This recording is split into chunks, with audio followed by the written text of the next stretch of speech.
plus de 1000 ans d'histoire, nous allons retourner maintenant à l'art proto-byzantin. Oui, s'il te plaît, merci. Pour explorer les détails captivants de l'aménagement intérieur des édifices religieux. Alors, découvrir, connaître et comprendre notre héritage culturel à travers les vestiges, les rituels, les traditions vivantes. Reconstituer l'espace liturgique où chaque objet, chaque geste sont chargés de symboles. Voilà l'objectif de notre prochaine présentation. Avec patience et à travers les fouilles, notre intervenante s'efforce de décrypter ce langage symbolique, souvent négligé par la communauté scientifique, mais d'une richesse inestimable pour la compréhension de notre patrimoine. Vous l'aurez compris, notre conférencière est une archéologue spécialisée dans le domaine médiéval du Proche-Orient et directrice du département d'archéologie et de muséologie de l'UOB. Préparez-vous à un aperçu passionnant de ses recherches. Accueillons chaleureusement Patricia Antaki. Merci. Bonjour à toutes et à tous. Je ne sais pas si je vais être à la hauteur de cette magnifique introduction. Donc, je voudrais tout d'abord te remercier, Lina, de m'avoir invitée à ce colloque. J'en suis très honorée. Je voudrais aussi remercier les organisateurs, donc l'ALBA et le Centre culturel Romayen, évidemment. Donc, suite à la présentation de mes collègues Elia Binassif et May Davy, qui nous ont dévoilé les plans des églises, les belles mosaïques, les arcades, je vous propose à présent qu'on refranchisse le seuil de ces bâtiments sacrés et que l'on s'attarde sur certains aménagements des premières églises paléochrétiennes ou proto-byzantines, donc du IVe au 7e siècle, aménagements en rapport avec la liturgie. Alors ça ne va pas être aussi beau ni que les arcades, ni que les mosaïques, mais j'espère que ça vous plaira. Donc il s'agit essentiellement, comme je n'ai qu'une dizaine de minutes, de l'autel et des tables secondaires, des fonds baptismaux, du chancel et du synthronon, c'est-à-dire le banc destiné au clergé. Donc on va commencer par l'autel. Donc le mot autel provient, je le rappelle, du latin altus, qui veut dire élevé, puisqu'il s'agit d'une sorte de piédestal, donc une table de pierre. En fait, la table, comme vous le savez, destinée à recevoir les offrandes, qui est au centre du culte sacrificiel, et ce, évidemment, depuis les époques païennes. Pour devenir, par la suite, à l'époque qui nous intéresse, la table du repas du Seigneur, où l'on dépose le pain et le vin qui se transforment en corps et sang du Christ. C'est le seuil de l'éternité, comme l'a joliment qualifié un liturgiste. C'est donc vraiment la pièce maîtresse de la liturgie où se déroule le sacrement de l'Eucharistie. Alors cet autel ou cette table se trouve, comme vous le savez, dans le chœur, donc cela peut être dans l'abside même ou légèrement devant et parfois sur la corde de l'abside. Il s'accompagne de tables secondaires, parfois, qui sont situées dans les absidioles latérales, donc prothésis ou diaconicon, soit même parfois dans le second chœur, donc ce que Elia Binassif, ce dont il parlait tout à l'heure, ce qu'il a appelé le béma, qui est le chœur. Et parfois on a deux chœurs, notamment en Phénicie maritime. Donc quand celui-ci existe, donc on va pouvoir retrouver d'autres tables secondaires. Alors quels sont les vestiges que nous avons sur le terrain? Il en subsiste ces deux composantes. Alors la première, c'est le plateau, ce qu'on appelle aussi la mensa. Donc vous en avez quelques exemples ici de la basilique de Beth Mary, de Zahrani et de Chaldée. Donc lorsque ces éléments ne sont pas retrouvés à leur emplacement, in situ, il peut être difficile de déterminer en fait s'il s'agit de la table principale ou des tables secondaires. Comme c'est le cas par exemple, là vous le voyez à gauche, des innombrables restes, en fait à peu près 1 millier, qui ont été jetés dans une citerne du site de Tyr et qui proviennent sans doute du martyrium et des petites chapelles qui se trouvent tout autour. Donc 5 types de plateaux ont pu être identifiés. Donc on a une typologie là, les tables polylobées, en dessous les tables avec bords triangulaires, puis les tables aux bords moulurés, soit en forme de S, comme ici, soit en forme de bec. Et vous voyez qu'on a d'autres tables qui ont été trouvées aussi lors des fouilles de la basilique de Gier. Le deuxième élément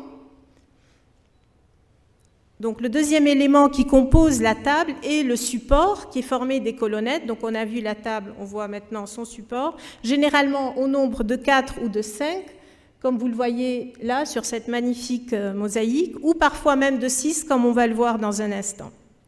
Donc les colonnettes sont la plupart du temps en marbre, comme le plateau d'ailleurs, et on les retrouve dans la plupart des églises fouillées. Elles comprennent un fût, mais aussi des bases et des chapiteaux.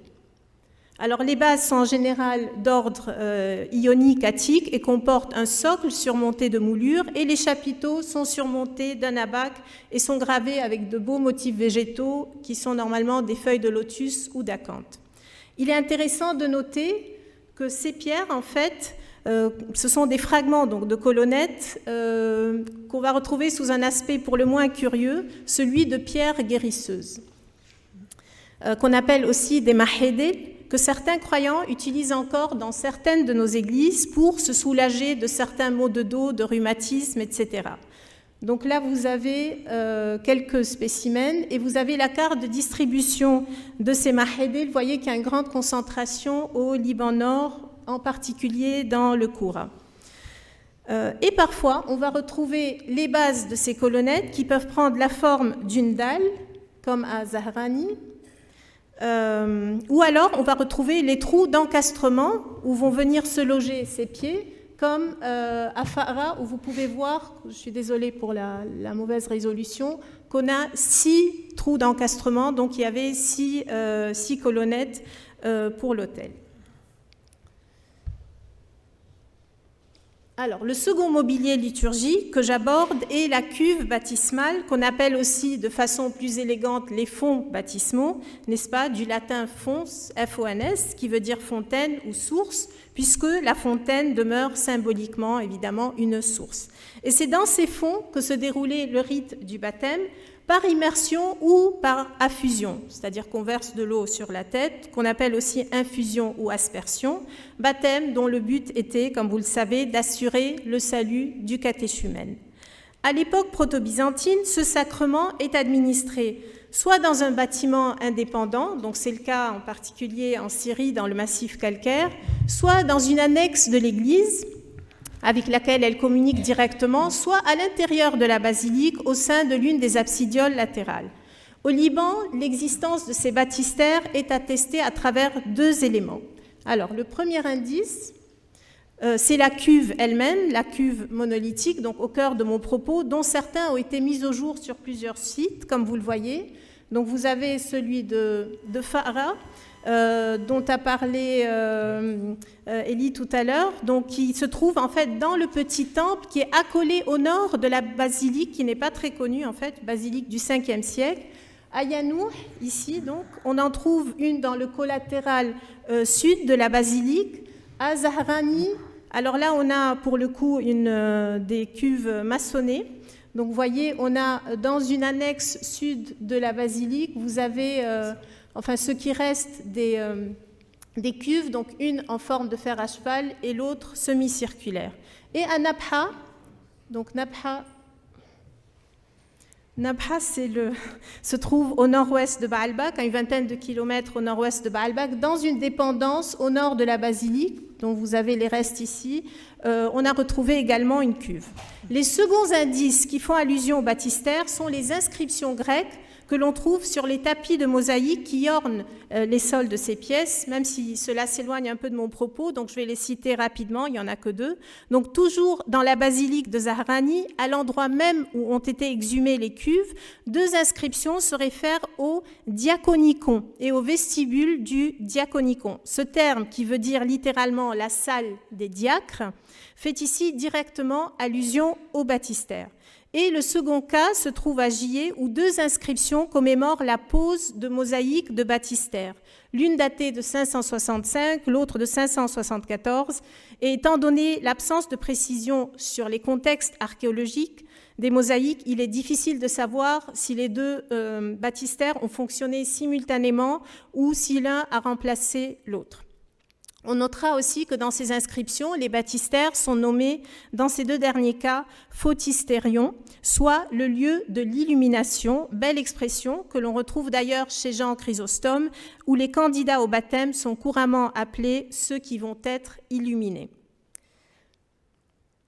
Alors, après ces deux éléments essentiels du culte, nous allons à présent passer en revue deux dispositifs de moindre importance, mais que l'on retrouve également dans ces structures ecclésiales. Alors, le premier est le chancel, du latin cancelli, donc c'est la barrière, la clôture qui sépare la nef où se tiennent les laïcs du chœur dont l'accès est réservé aux prêtres et aux assistants du prêtre. Il protège également les bémas, donc les deuxièmes chœurs, et aussi les martyriats qui sont nombreux où a lieu le culte des reliques. L'évêque Eusèbe de Césarée, dont on a parlé aussi à propos de Tyr, celui magnifique de Tyr, il disposa au milieu le Saint-Autel des Saints Mystères, et pour qu'il demeurât inaccessible à la multitude, il l'entoura de barrières en bois réticulé qui, jusqu'au sommet, étaient travaillées avec un art délicat, de manière à offrir aux spectateurs un admirable spectacle. Mais évidemment, celui-ci est en bois et a donc disparu, et ceux qui y subsistent sont en pierre, généralement en marbre. Donc ce sont des clôtures basses de 1 mètre à 1,20 mètre de hauteur, formées de plaques engagées latéralement dans des poteaux et par la base sur des stylobates. Ces éléments ont été repérés sur plusieurs sites.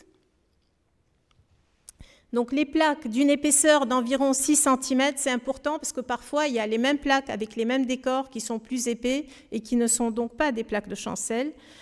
Donc ces plaques sont généralement ornées d'un décor, comme vous le voyez, sculpté en bas-relief sur une seule face et plus rarement sur 2 faces. Ce décor donc comprend des cadres moulurés avec au centre des croix, dans des médaillons, parfois assortis d'entrelacs ou d'animaux, comme ce bouquetin ici qui décore un magnifique chancel provenant de Beyrouth que vous pouvez admirer au Musée national. Parfois, l'ornement est plus élaboré, comme à Pkeftin, où vous pouvez retrouver dans l'autel médiéval le remploi du chancel byzantin. Et sur une plaque du chancel de Nabha, on a même ici un graffiti au nom de Théodotos. À Tyr, on a retrouvé des plaques ajourées. Alors, quant aux poteaux, ils sont de section carrée ou rectangulaire, de 15 à 20 cm de côté, et leur sommet présente vous voyez là, un amortissement en forme de cône galbé au sommet pointu. Leurs faces sont gravées de rectangles concentriques, certains sont plus élaborés et sont décorés de rinceaux ou de guirlandes de laurier. Les côtés comportent évidemment les rainures de 6 cm d'épaisseur dans lesquelles vont venir s'insérer les plaques. Un second type de chancel semble avoir prévalu, le templon, aussi appelé chancel haut ou à poteau colonnette, qui n'est autre, vous l'aurez compris, que le précurseur évidemment de l'iconostase. Il se distingue du modèle simple par l'ajout de 2 colonnettes sur lesquelles va s'appuyer un arc ou une architrave au centre du chancel dans un premier temps, puis sur toute sa longueur. À Khan Khaldé, d'ailleurs, les diamètres de certaines colonnettes d'environ une vingtaine de centimètres, contrairement à celles des autels qui ont un diamètre plus modeste, pourrait en effet indiquer la présence d'un chancel haut. Et à Tyr, d'ailleurs, on retrouve les bases de ces colonnettes dans la citerne qui vient d'être fouillée au-dessus de certains poteaux. Par ailleurs, il faut savoir que parfois ces éléments ont disparu, mais que subsistent les stylobates, comme ici, vous voyez, creusés d'une sorte de rail dans lequel vont venir s'insérer les plaques. Donc là, c'est Khan Khaldé. Donc le 4e et dernier aménagement liturgique sur lequel nous allons nous pencher est le Saint-Tronon. Donc dans Saint-Tronon, on retrouve tronon, tronos, le trône, et le préfixe saint qui veut dire avec, ensemble. Il s'agit donc du banc qui va accueillir le clergé et qui comprend en son centre la cathèdre ou le trône, généralement, mais pas nécessairement celui de l'évêque. Le Saint-Tronon, donc vous en voyez un exemple encore complet à Istanbul, qui date du VIe siècle, ici. Donc le syntronon est généralement placé dans l'abside et épouse donc sa forme semi-circulaire. Soit il était en bois, auquel cas on ne retrouve plus que les trous d'encastrement aménagés dans le mur, soit il était maçonné, comme ici, et peut même comporter plusieurs gradins, auquel cas seul le plus élevé est utilisé. Donc au Liban, on a retrouvé un tel dispositif dans les basiliques de Chhim, de Jiyeh et de Khan Khelde. On en trouve encore dans certaines églises modernes, comme vous pouvez le voir. Merci Père Georges et merci à Monsieur Davy. Comme à la cathédrale Saint-Georges et à Meil, évidemment, qui a, je crois que c'est pris d'Arpois. Donc on en trouve dans plusieurs églises. Ça, c'est l'église Saint-Georges de Tripoli. Il y en a aussi à l'église Saint-Nicolas de Tripoli, par exemple. Et vous voyez qu'en outre, vous avez là l'anocathédra, le trône de l'évêque. Donc un petit mot rapide sur d'autres banquettes à l'usage des fidèles cette fois-ci. Dans la basilique de Paulin érigée à Tyr, Eusèbe nous dit qu'il y a encore dans ce sanctuaire, donc je le cite, des trônes ainsi qu'une foule de bancs et d'escabeaux. À Chhim, par exemple, il en existe sur un côté de la nef. À Yanour, il en existait une dans le narthex de la basilique. Et dans les chapelles médiévales rurales, donc ça c'est une autre époque, mais il n'est pas rare de retrouver ces banquettes le long des murs. Ce survol rapide, très rapide d'ailleurs, de quelques éléments liés à la liturgie, dont deux, l'autel et les fonds baptismaux, sont investis d'une forte symbolique qui répondent à des nécessités à la fois pragmatiques et liturgiques, montrent l'importance de s'attarder sur ces artefacts lors des fouilles et des études, ceux-ci passant, hélas, généralement au deuxième plan. Ce sont bien eux, pourtant, qui nous permettent de mieux appréhender le phénomène sacré de cette époque reculée qui a vu naître et se développer le christianisme. Car c'est bien à partir de ces objets matériels visibles que les fidèles cherchaient et cherchent encore à s'élever de l'observation du monde sensible à la contemplation des réalités célestes, en d'autres mots, à passer du visible à l'invisible, autrement dit, selon la formule paulienne, per visibilia ad invisibilia. Je vous remercie. Merci beaucoup, Patricia. C'est ça. Merci beaucoup, Patricia. Patricia, nous allons aussi ne pas pouvoir prendre les questions, mais durant la pause café, on aura le temps de parler de ça. Merci aussi à tous. Un joyau, c'est ce qu'elle est.